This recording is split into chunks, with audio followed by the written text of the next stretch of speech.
Assalamualaikum warahmatullahi wabarakatuh. Perkenalkan, nama saya Nadila, saya perwakilan dari kelompok 4 akan menjelaskan tentang pengertian bahasa Arab, peran dan fungsinya. Pengertian bahasa Arab ditinjau dari dua sisi, yaitu dari segi bahasa dan istilah. Bahasa secara bahasa adalah alat komunikasi yang digunakan manusia untuk saling berinteraksi dan berhubungan dengan berbagai motivasi dan keperluan yang mereka miliki. Sedangkan Arab adalah gurun Sahara atau tanah yang tandus yang di dalamnya tidak terdapat air dan pohon yang tumbuh di atasnya. Sedangkan menurut istilah, bahasa Arab yaitu min haitsul lughatul arabiyyah hiya lughatul mustakhidma min qabla majmu'ah minan nasi alladhi ya'ishu fi sakhra'il kubra sibhul jaziratil arabiyyah. Maksudnya adalah bahasa Arab adalah bahasa yang digunakan oleh sekelompok manusia yang berdomisili di atas negeri gurun Sahara, Jazirah Arabiyah. Bahasa Arab merupakan bahasa semitik dalam rumpun bahasa Afro-Asiatik dan berkerabat dengan bahasa Ibrani dan bahasa-bahasa Neo-Arami yang telah dipergunakan di Jazirah Arabia sejak berabad-abad yang lalu. Bahasa Arab memiliki lebih banyak penutur daripada bahasa-bahasa lainnya dalam rumpun bahasa semitik. Sekarang bahasa Arab ini digunakan secara luas di bumi ini. Ia dituturkan oleh lebih dari 280 juta orang sebagai bahasa pertama, yang mana sebagian besar tinggal di Timur Tengah dan Afrika Utara.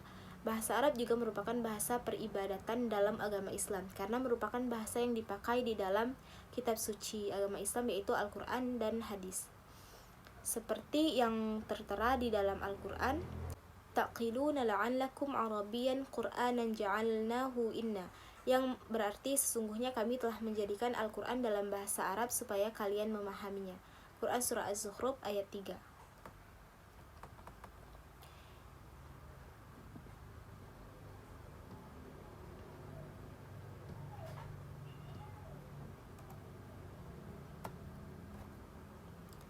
Istilah Arab muncul pertama kali dalam dokumen Assyria pada 853 sebelum Masehi. Tulisan Arab yang kita kenal sekarang merupakan turunan dari tulisan Aramaik Nabatin yang telah digunakan sejak abad keempat sebelum Masehi, namun dokumen tertua baru ditemukan pada 328 sebelum Masehi di Nemara, Syria. Bahasa Arab terbagi dua, yaitu Al-Arabiyah Fushah dan Al-Arabiyah Al-Ammiyah. Pengertian dari Al-Arabiyah Al-Fushah atau bahasa Arab Fusha adalah bahasa Arab standar yang merupakan bahasa resmi pada negara-negara Arab. Bahasa ini merupakan bahasa Arab yang tinggi yang dipakai oleh para ulama dan sarjana. Dengan kata lain, bahasa kaum literati atau dianggap sebagai bahasa orang alim. Jadi, bahasa Arab standar biasanya hanya dipakai dalam konteks yang resmi, seperti dalam diskursus ilmiah, naskah-naskah perjanjian, dan lain sebagainya.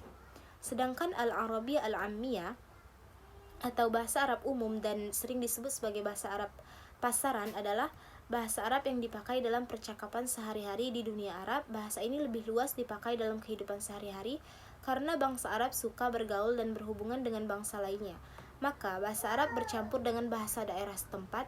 Pengaruh bahasa lokal terhadap bahasa Arab menyebabkan terdapat banyak sekali dialek, diantaranya bahasa Arab dialek Mesir, Maghribi, Irak, Sudan, Hijaz, Najd, Yaman, Sisila, Andalus, dan bahkan setiap suku bangsa Arab memiliki dialek dan intonasi penuturan tersendiri yang berbeda-beda.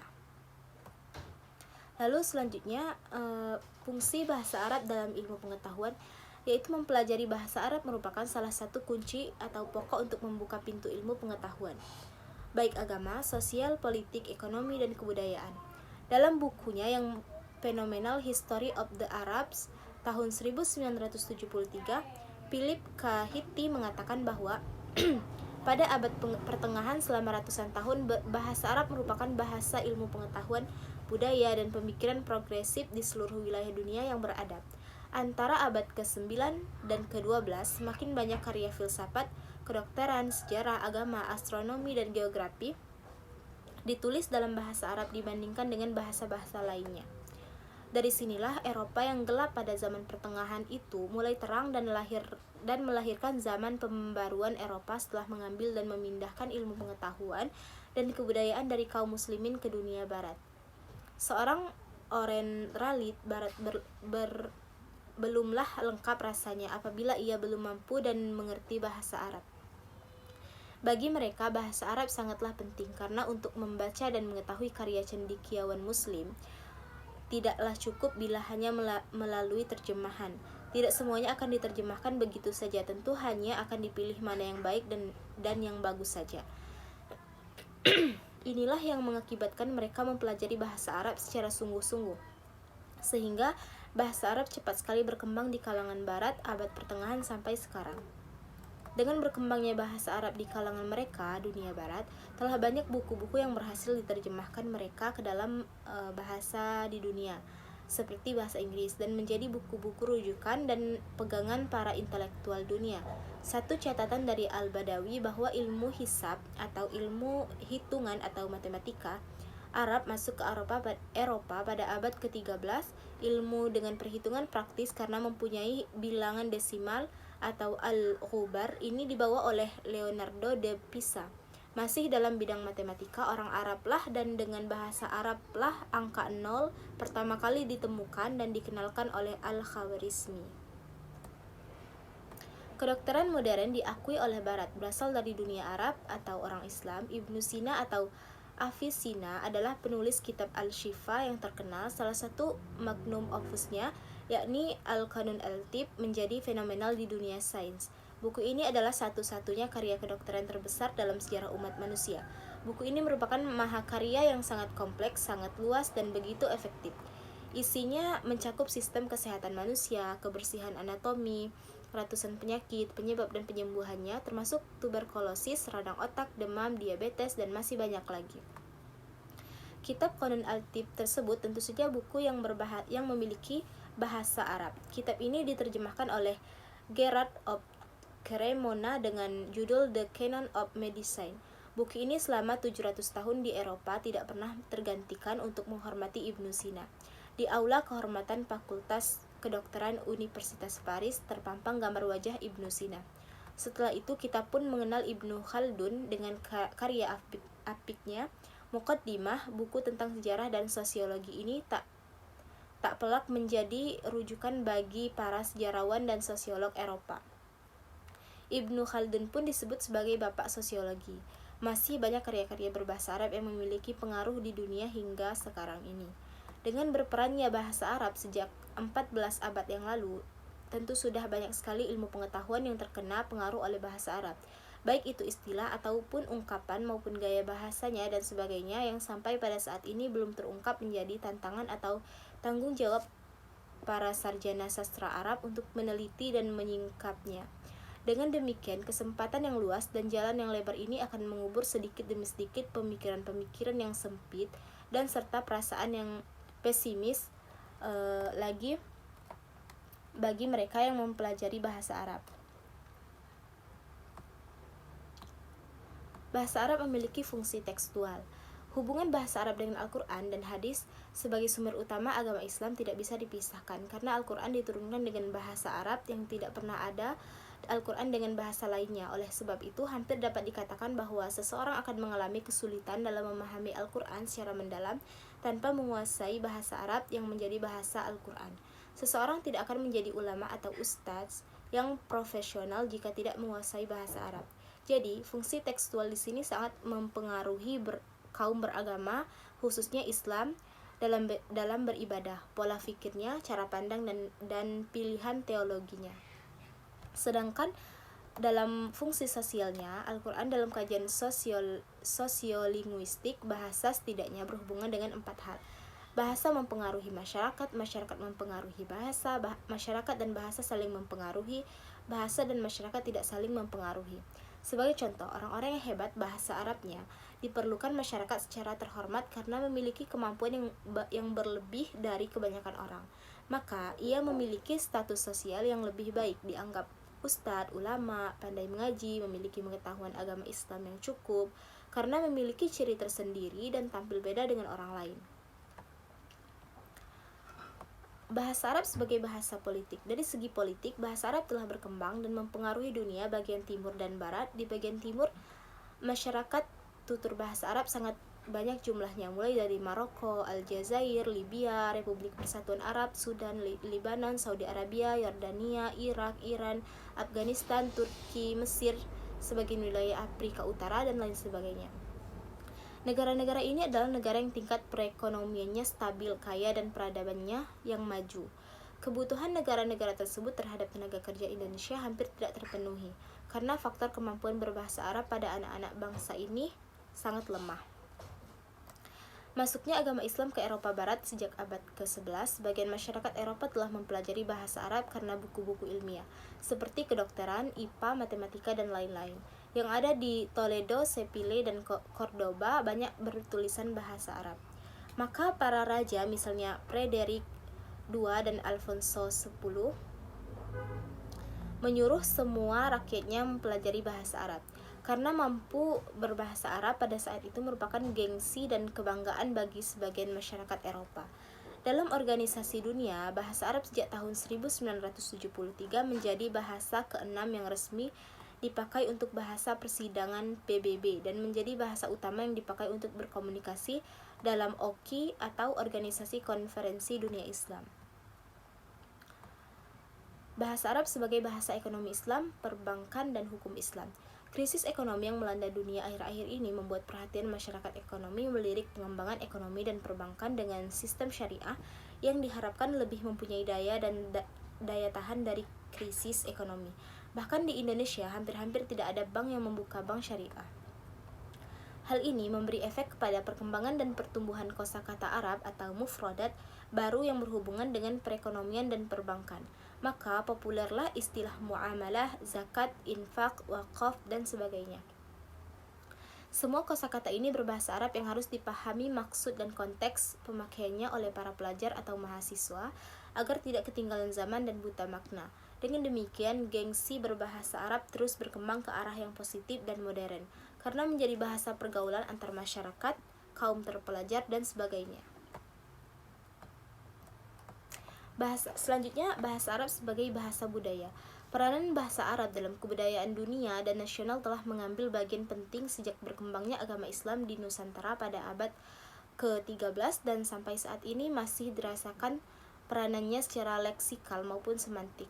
Hal ini terlihat pada berbagai bidang dalam upacara sekaten di Keraton Surakarta dan Yogyakarta, misalnya upacara perkawinan, hataman, hitanan, kata sakral atau mantra-mantra yang dipakai oleh masyarakat Indonesia yang menggunakan huruf atau kata Arab. Bahkan ungkapan-ungkapan tertentu yang banyak dipakai oleh masyarakat Indonesia secara meluas dan merakyat dengan menggunakan bahasa Arab. Bahasa Arab mempunyai keanehan bisa sakti dan bisa mujarab, karena dapat menyembuhkan berbagai penyakit manusia. Dengan sarana air, seorang yang soleh membaca doa yang berbahasa Arab, lalu dihembuskan kepada air tersebut dan air berisi energi atau doa, kemudian diberikan kepada orang yang sakit, insya Allah dengan izin Allah orang yang sakit akan sembuh.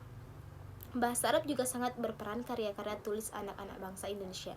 Banyak buku yang dikarang oleh ustadz atau ulama Indonesia dengan menggunakan huruf Arab Melayu seperti buku Perukunan, Sifat 20, buku-buku yang berkaitan dengan ibadah, hikayat, sejarah Nabi Muhammad SAW, tasawuf, dan sebagainya.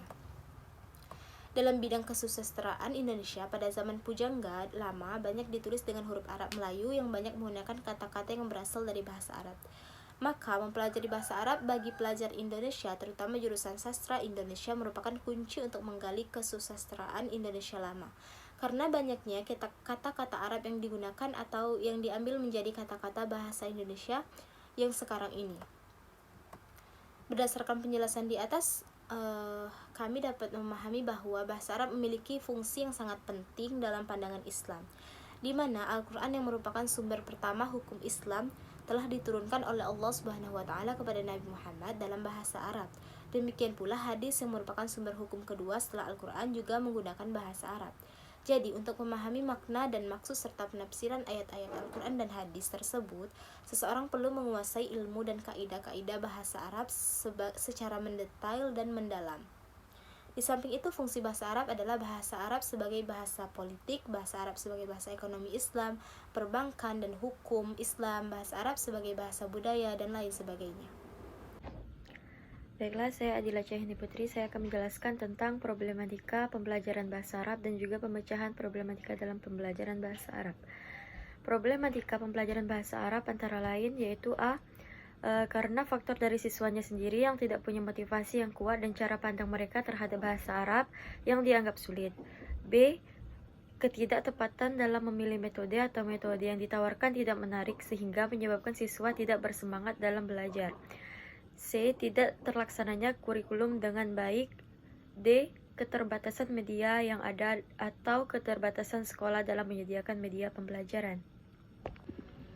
Pemecahan problematika dalam pembelajaran bahasa Arab. Problematika merupakan penghambat tercapainya tujuan pembelajaran. Maka dari itu, perlu untuk mengatasi problem tersebut. Cara-caranya yang dapat dilakukan yaitu A. Memberi motivasi kepada siswa agar siswa bisa bersemangat dalam belajar, seperti mewujudkan motivasi instrumental dan integratif. Motivasi instrumental adalah keinginan untuk memiliki kecapakan berbahasa Arab karena alasan faedah atau bermanfaat, seperti agar mudah dapat pekerjaan, penghargaan sosial, atau memperoleh keuntungan ekonomi lainnya. Motivasi integratif adalah adanya keinginan untuk memperoleh kecakapan bahasa asing agar supaya dapat berintegrasi dengan masyarakat pemakai bahasa Arab. Yang B, menghilangkan image bahasa Arab yang sulit agar tercipta motivasi dan semangat yang menggebu-gebu sehingga tujuan akhir dari mempelajari bahasa Arab dapat tercapai, yang mana tujuan akhirnya adalah agar dapat menggunakan bahasa Arab baik lisan maupun tulisan dengan tepat, fasih, dan bebas untuk berkomunikasi dengan orang yang menggunakan bahasa Arab.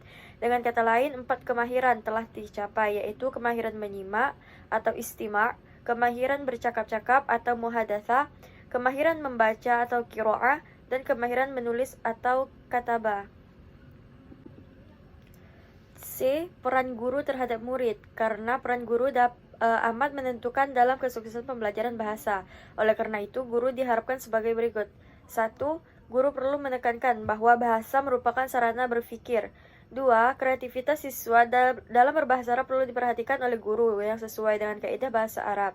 3. Pembelajaran bahasa Arab harus menyenangkan siswa. Oleh karena itu, minat, keinginan, dan gairah siswa perlu mendapatkan perhatian. 4. Guru tidak perlu menonton dan tidak boleh kehabisan teknik pembelajaran bahasa Arab. 5. Guru harus lebih dahulu memperhatikan apa yang diucapkan siswa sebelum memperhatikan bagaimana siswa mengungkapkan. Kemudian yang D, memilih metode yang tepat dalam proses pengajaran bahasa Arab, seperti menerapkan metode inovatif dalam pengajaran. Metode inovatif adalah metode yang membawa paham-paham baru. Metode inovatif ini diantaranya yaitu pertama Sugestopedia. Sugestopedia ini sebagai aplikasi dari sugestologi, yaitu suatu penerapan dari sugesti ke dalam ilmu mendidik. Metode ini mengandung 6 unsur, yaitu yang pertama autori. Autori adalah adanya semacam kepercayaan. Guru dapat dipercaya kemampuannya. Dari seorang guru membuat murid yakin dan percaya pada dirinya sendiri. Kalau hal itu tercipta, maka rasa aman akan terpenuhi. Dan kalau rasa aman terpenuhi, maka murid akan terpancing untuk berani berkomunikasi. Yang kedua, infantilasi, yaitu murid akan seperti anak kecil yang menerima autori dari guru. Metode ini akan mengurangi rasa tertekan sehingga murid dapat belajar secara ilmiah dan ilmu akan masuk tanpa disadari seperti apa yang dialami oleh anak kecil. Kemudian dual komunikasi, yaitu komunikasi verbal dan nonverbal yang merangsang semangat dari keadaan ruangan dan dari kepribadian seorang guru. Kemudian intonasi, guru menyajikan materi pembelajaran dengan 3 intonasi berlainan, dari intonasi mirip orang berbisik dengan suara tenang dan lembut, intonasi normal biasa-biasa, sampai kepada suara keras dramatis. Kemudian ritim, yaitu pelajaran membaca dilakukan dengan irama, berhenti sejenak di antara kata-kata dan rasa disesuaikan dengan nafas dan irama dalam. Kemudian keadaan pesudah pasif. Pada unsur ini, keadaan murid betul-betul rileks tetapi tidak tidur sambil mendengar irama musik-musik.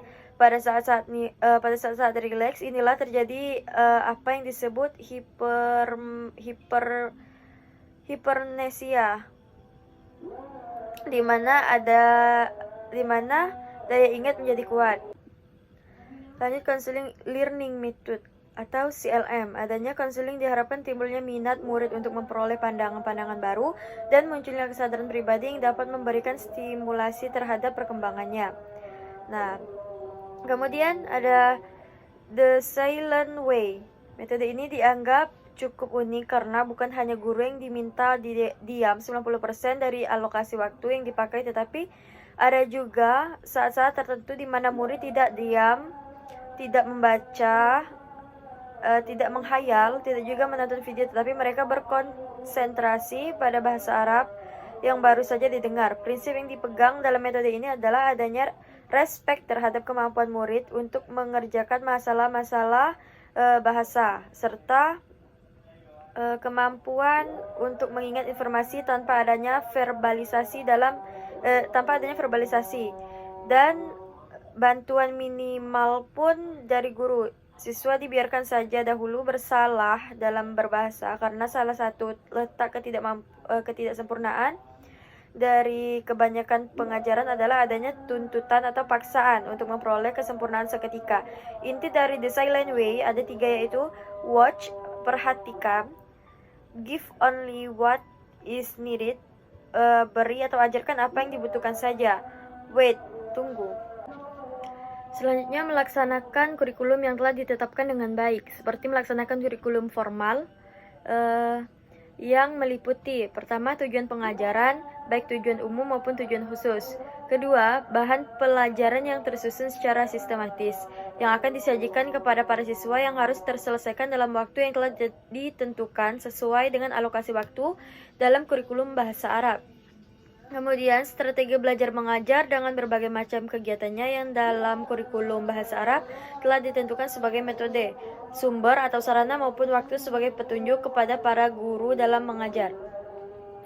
Kemudian, sistem evaluasi untuk mengetahui sampai mana tujuan pengajaran telah tercapai. Seringkali guru memberikan pelajaran bahasa Arab bisa seperti waktu yang telah ditargetkan kurikulum, tetapi setelah diadakan penilaian ternyata belum sesuai dengan apa yang diharapkan. Hal tersebut adalah suatu yang tidak diketahui oleh guru. Sistem penilaian bisa dilakukan dengan tanya jawab atau pemberian tugas dan sebagainya. Kemudian metode selanjutnya, menyediakan media pembelajaran yang memadai. Karena penggunaan media dalam pembelajaran sangat penting sekali, karena media dapat menarik minat siswa, meningkatkan pengertian siswa, memberikan data yang kuat atau terpercaya, memadatkan informasi, dan memudahkan penafsiran data. Dengan menggunakan media dapat mempermudah dan mengefektifkan proses pembelajaran dan bisa membuat proses pembelajaran lebih menarik. Assalamualaikum warahmatullahi wabarakatuh. Kenalkan, nama saya Reski Pernanda. Di sini saya ingin mempresentasikan makalah kami, yang di sini saya akan mempresentasikan tentang muhadatsah. Langsung saja, pengertian muhadatsah. Secara bahasa, muhadatsah berasal dari bahasa Arab yang berasal dari fi'il mujarrad hadatsah yang artinya adalah percakapan, dialog atau berbicara. Sedangkan muhadatsah berasal dari fi'il sulasi mazid yang salah satunya faidahnya mengandung makna saling. Maka muhadatsah mengandung arti saling berbicara atau bercakap-cakap. Percakapan merupakan pertukaran pikiran atau pendapat mengenai suatu topik tertentu antara dua atau lebih. Percakapan merupakan dasar keterampilan berbicara baik bagi anak-anak maupun orang tua.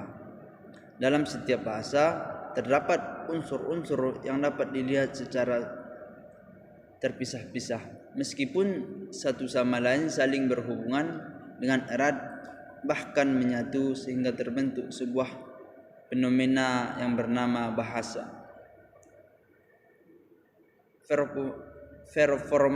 Performansi dan kemampuan berbahasa juga bermacam-macam. Ada yang berbentuk lisan dan ada yang berbentuk tulisan.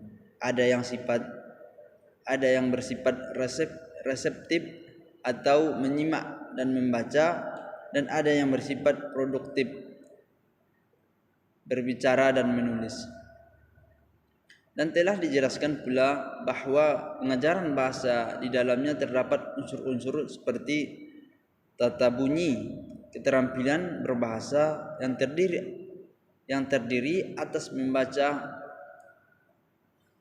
ataupun al-qiraah, dan menulis ataupun al-kitabah, berbicara dalam kurung al-qalam, dan menyimak atau al-istima' untuk melatih dan mengajarkan masing-masing unsur dan keterampilan tersebut telah dikembangkan berbagai cara atau teknik.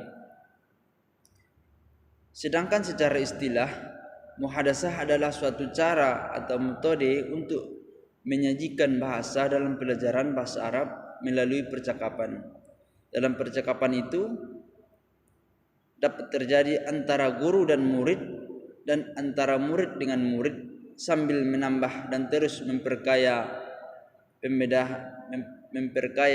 pembendaharaan kata-kata yang semakin banyak.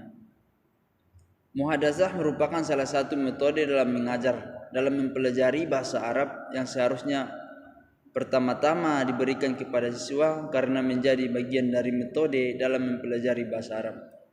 Maka tujuan pertama pembelajaran bahasa Arab adalah agar siswa mampu berdialog menggunakan bahasa Arab, dapat memahami teks yang berbahasa Arab, dan terlebih membaca dan memahami Al-Quran.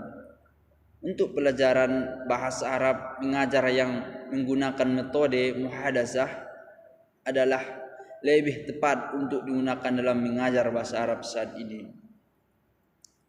Keterampilan berbicara adalah kemampuan mengucapkan bunyi-bunyi, artikulasi atau kata-kata untuk mengekspresikan atau berupa ide, pendapat, keinginan atau perasaan kepada mitra bicara. Dalam makna yang lebih luas, berbicara merupakan suatu sistem tanda-tanda yang dapat didengar dan dilihat yang memanfaatkan sejumlah otot dan jaringan otot tubuh manusia untuk menyampaikan pikiran dalam rangka memenuhi kebutuhannya. Tujuan muhadasah, berbicara dengan menggunakan bahasa Arab adalah salah satu cita-cita umat Islam guna memahami kalam Tuhan dan ilmu-ilmu yang terdapat buku-buku yang berbahasa Arab. Selain itu juga mempelajaran berbahasa Arab adalah tujuan anak-anak bangsa untuk berdiplomasi dengan negara-negara Islam yang menggunakan bahasa Arab. Adapun tujuan dari berbicara atau untuk berkomunikasi agar si pembicara dapat menyampaikan pikiran, gagasan, perasaannya secara efektif, maka si pembicara mampu memahami makna segala sesuatu yang dikomunikasikan dan mampu mengevaluasi efek komunikasinya terhadap pandangannya. Prinsip-prinsip yang mendasari kegiatan berbicara adalah: A. Membutuhkan paling sedikit 2 orang. B. Menggunakan suatu sendi linguistik yang dipahami bersama. C. Menerima atau mengakui suatu daerah referensi umum. D. Merupakan suatu pertukaran partisipan. E. Menghubungkan setiap pembicaraan dengan yang lainnya kepada lingkungan dengan segera. F. Berhubungan atau berkaitan dengan masa kini. G. Hanya melibatkan perlengkapan yang berhubungan suara atau bunyi bahasa-bahasa pendengaran. H. Tidak pandang bulu menghadapi serta memperlakukan apa yang nyata dan apa yang diterima sebagai dalil. Secara umum, keterampilan berbicara bertujuan agar para siswa mampu berkomunikasi lisan secara baik dan wajar dengan bahasa yang mereka pelajari.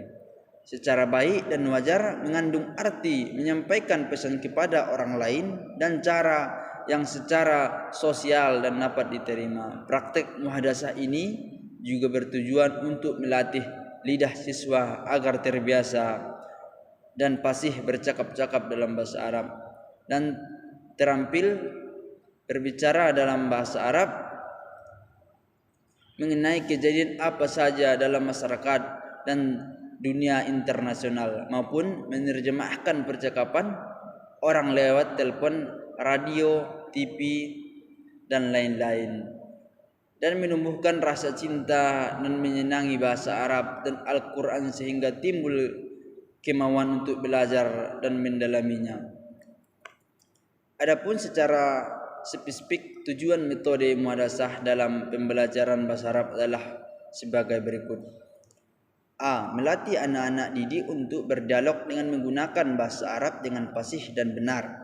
B. Agar siswa terampil berbicara dan bahasa Arab baik untuk kebutuhan ilmunya atau interaksinya terhadap orang-orang yang menggunakan bahasa Arab sehari-hari.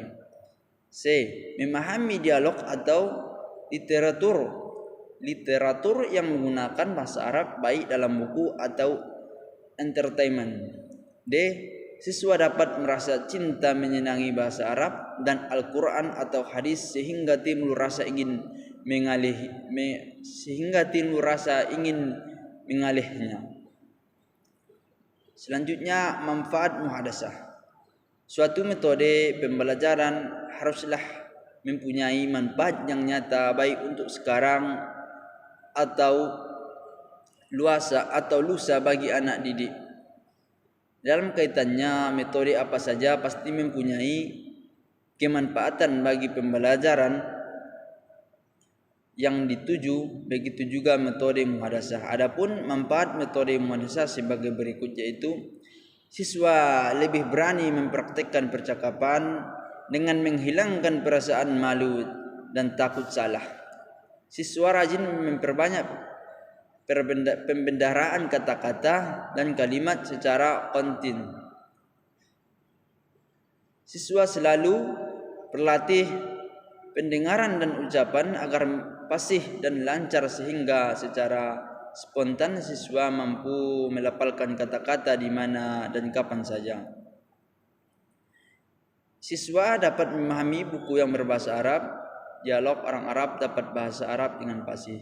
Siswa akan bisa lebih mudah menciptakan lingkungan bahasa Arab lingkungannya. Siswa akan lebih senang bahasa Arab sebagai bahasa asingnya sehari-hari, dapat menyenangi pelajari yang berbau bahasa Arab. Siswa lebih bisa mentransfer ilmunya kepada orang lain atau siswa lain di sekelilingnya. Selain itu, mereka juga akan merasa mudah ketika membaca Al-Quran dan juga membaca literatur buku bahasa Arab.